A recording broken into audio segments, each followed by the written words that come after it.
நம்முடைய மரியாதைக்குரிய சுகிசிவம் அவருடைய நல்ல ஒரு சொற்பொழிவை உங்களை போன்று நானும் கேட்க ஆவலோடு இருந்து கொண்டிருக்கின்றேன். இந்த புத்தகம் ஒரு அற்புதமான படைப்பு.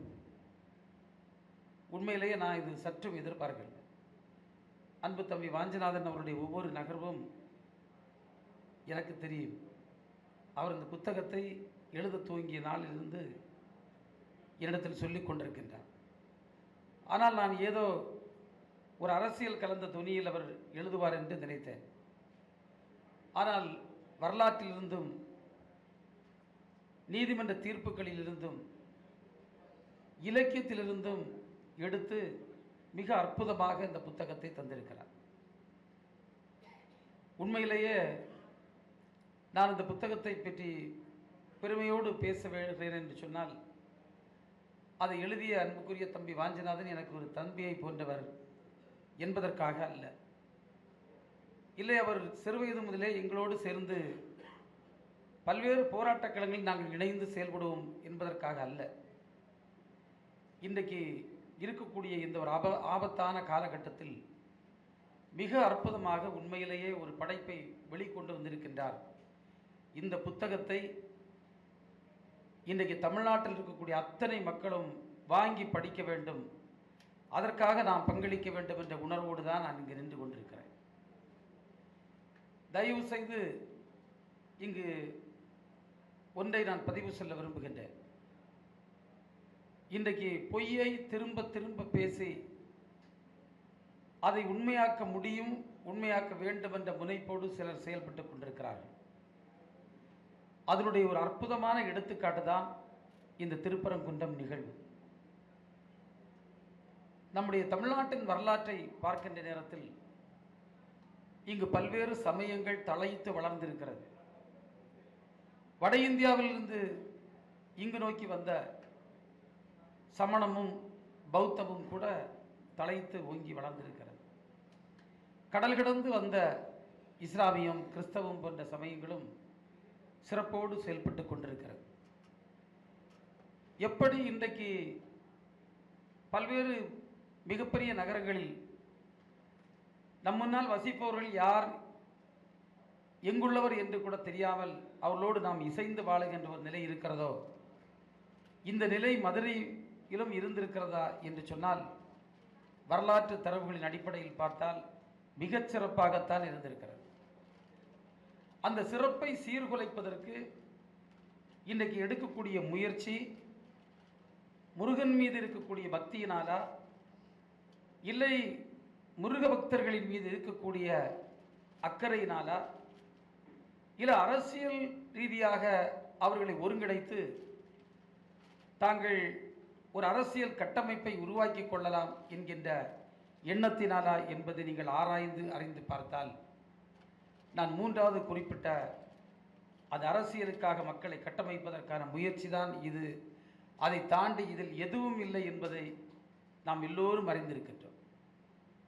இதில் எனக்கு ஒரு வேதனையான செய்தி என்னவென்றால், ஒரு வருத்தம் என்னவென்றால், அப்பட்டமான ஒரு பொய்யை சொல்லுகிறார்கள். தமிழக அரசு அறநிலையத்துறை காவல்துறையை வைத்து தீபத்தை ஏற்றுவதை தடுத்து விட்டார்கள். இதைத்தான் கன்னியாகுமரியில் மண்டைக்காடு கோவில் திருவிழாவில் அங்கு ஒரு சமய மாநாடு என்று ஒன்றை நடத்தி, தொடர்ந்து அண்ணாமலை அவர்களும் தமிழிசை அவர்களும் பொன் ராதாகிருஷ்ணன் போன்றவர்களும் ஆர்எஸ்எஸ் தலைவர்களும் வெறுப்பு கக்குகின்ற நிகழ்வை நடத்தி கொண்டிருந்தார்கள். நம்முடைய மாண்பு முதல்வர் தலைமையில் இருக்கக்கூடிய அரசும் அறநிலையத்துறையும் சொன்னது, ஆன்மீக சொற்பொழிவாளர்களை வைத்து அந்த நிகழ்வை நடத்துங்கள், ஆனால் இப்படி மதவெறி பேசுகின்றவர்களை வைத்து நடத்தாதீர்கள் என்று சொன்ன நேரத்தில் சொன்னார்கள், சமய மாநாட்டை தடுத்து விட்டார்கள், இந்துக்களுடைய மனதை புண்படுத்தி விட்டார்கள். அந்த அப்பட்டமான பொய்யை நாங்கள் முறியடித்தோம். அதே போன்றுதான் இங்கு ஒரு பகிரங்கமான அப்பட்டமான பொய்யை அவர்கள் சொல்லுகிறார்கள். தீபம் ஏற்றப்பட்டதா? ஏற்றப்பட்டது. எங்கு ஏற்றப்பட்டது? காலங்காலமாக ஏற்றப்பட்டுகின்ற இடத்தில் ஏற்றப்படுகிறது. அங்கு இருக்கக்கூடிய ஆகம விதிகளின்படி ஏற்றப்பட்டிருக்கிறது. ஆனால் அந்த உண்மையை அப்படியே மறைத்துவிட்டு ஒரு தவறான செய்தியை சாதாரண ஏழை எளிய மக்களிடம் முருகனுக்கு ஒரு தீபம் ஏற்றுவதை தடுக்கிறது இந்த அரசு இயந்திரமும் என்று சொல்லுகின்றால் என்று சொன்னால் அது எப்படிப்பட்ட அப்பட்டமான பொய். உண்மையிலேயே நான் உங்களையெல்லாம் வேண்டி விரும்பி கேட்டுக்கொள்கிறேன். நீங்கள் தீபம் ஏற்றுகின்ற அந்த தூணையும் இன்றைக்கு பிரச்சனைக்குரிய அந்த தூணையும் இரண்டனுடைய புகைப்படத்தையும் நீங்கள் குறைந்தபட்சம் உங்களுடைய நண்பர்கள்ட்ட எல்லாம் அந்த புக்கில் இருந்து எடுத்து காட்டுங்க. அதை காட்டினாலே போதும். இவருடைய பொய் வெட்ட வெளிச்சமாக ஆகிவிடும். நேரம் காலம் அதிகமாகின்ற காரணத்தினால் நான் அதற்கு மேல் இந்த புத்தகத்திற்குள் சென்று ரொம்ப பேசவில்லை. உண்மையிலேயே வரலாற்று தரவுகள் முழுமையாக நிறைந்திருக்கிறது. நம்முடைய தீர்ப்புகள் பல இதற்கு முன்னால் நடந்தவை. அவை என்னென்ன வாதங்களை வைத்திருக்கிறது, எப்படி தீர்ப்பளித்திருக்கிறது, எதன் அடிப்படையில் தீர்ப்பளித்திருக்கிறது என்பதை பற்றிய முழு விவரங்கள் இதில் இருக்கிறது. சங்க இலக்கியங்களில் கூறப்பட்டிருக்கக்கூடிய அந்த பின்னணியும் இங்கு மிக அற்புதமாக கூறப்பட்டிருக்கிறது.